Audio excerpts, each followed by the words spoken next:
अब जैसे यहाँ पर भी सेम क्वेश्चन तुम्हारे सामने आ गया, सेम तीनों को जोड़ोगे 19 आएगा, स्क्वायर को जोड़ोगे 133 आएगा, दो का प्रोडक्ट कितना, इसमें बनेगा 6 4 और मेरे भाई 9, ठीक है 6 4 और 9, ठीक है कैसे बनेगा मैं बताता हूँ। 9 इंटू 4 मिश्रा जी कितना होता है 36 और 6 का स्क्वायर कितना होता है 36, तो x का मान 9 है, z का मान 4 है और y का मान 6 है, जोड़ करके देखिए 19 आ रहा है, दो के प्रोडक्ट को देखिए तो 6 का स्क्वायर आ रहा है, गारंटी कहता हूँ यहाँ स्क्वायर को जोड़ करके देखेंगे 133 आएगा, 9 का स्क्वायर आप देख लीजिए 81 आ गया, 6 का स्क्वायर आपके सामने 36 आ गया, 4 का स्क्वायर 16 आ गया, तो यहाँ पर 133 आ रहा है। तो जब ये फिक्स कर लिया आपने कि 133 आ रहा है तो let's say x minus z, अब x माइनस जेड की बात हम करेंगे 9 minus 4 that is equal to 5, कौन सा ऑप्शन इतना। बोलोगे सर हमारे सामने कैसे पता कि सर ये 9 है और ये 4 है, सर जेड x4 और y भी तो जेड हमारे सामने 9 हो सकता है, पूछ सकते हैं आप में से कुछ लोग कि 5 ही क्यों, -5 भी तो हो सकता है। अरे बेवकूफ आदमी, गधा आदमी, ऑप्शन जो एग्जामिनर है वो तो खुद ही गधा है, वो अगर ये सोच करके क्वेश्चन बनाता ना तो मेरे भाई क्या ही मजा हो जाता, उसने तो खुद ही गधा काम कर दिया। कोई बच्चा अगर क्वेश्चन को सॉल्व भी ना करे तभी दो ऑप्शन काट देगा, कैसे काट देगा मिश्रा जी आप बताइए। x बड़ा है और किससे बड़ा है, जेड से, ठीक है तो भाई बड़ी चीज छोटी को घटाएगी तो कभी भी नेगेटिव में आंसर आएगा,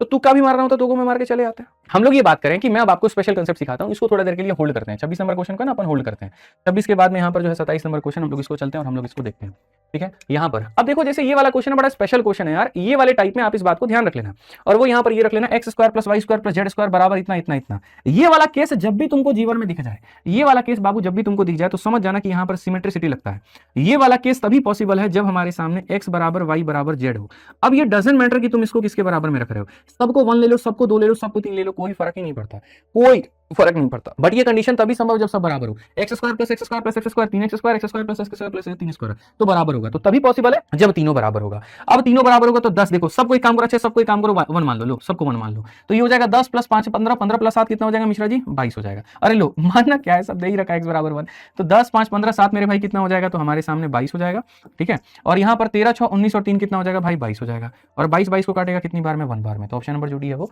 करेक्ट है। इस तरह यहाँ पर इसको -2 लेते हैं, 1 लेते हैं, 1 लेते हैं, सबको जोड़ने पर देखिए 0 आ जा रहा है, जी हाँ, तो b जमा c, तो b जमा सी मतलब 1 प्लस 1 कितना हो जाएगा, तो मेरे भाई यहाँ पर 2 का स्क्वायर, ठीक है, और यहाँ पर b इंटू सी यानी 1 इंटू 1 हमारे सामने इतना हो जाएगा, प्लस मेरे भाई c और a को जोड़ना है, c और a को जोड़ना है, तो इन दोनों का सम हमारे सामने कितना हो जाएगा -1 का स्क्वायर हो जाएगा, और यहाँ पर c इंटू a करना है, -2 इंटू इतना करना है मेरे भाई -2 हो जाएगा, a प्लस b हमारे सामने, a प्लस b मेरे भाई यहाँ पर -1 हो जाएगा, और यहाँ पर a b का मान करते हैं तो -2 हो जाएगा, 2 का स्क्वायर हमारे सामने इतना हो जाएगा, ठीक है, -1 का स्क्वायर इतना हो जाएगा और ये हमारे सामने 2 हो जाएगा, मेरे भाई 1 का स्क्वायर इतना हो जाएगा और ये हमारे सामने इतना हो जाएगा। अगर हम देखेंगे आधा और आधा 1 होता है तो 4 में से गया तो कितना 3, कौन सा ऑप्शन है, तो मेरे भाई डी जो है बिल्कुल सही होता है। आइए चलिए यहाँ पर p plus q plus r बराबर 0 तो क्या होगा,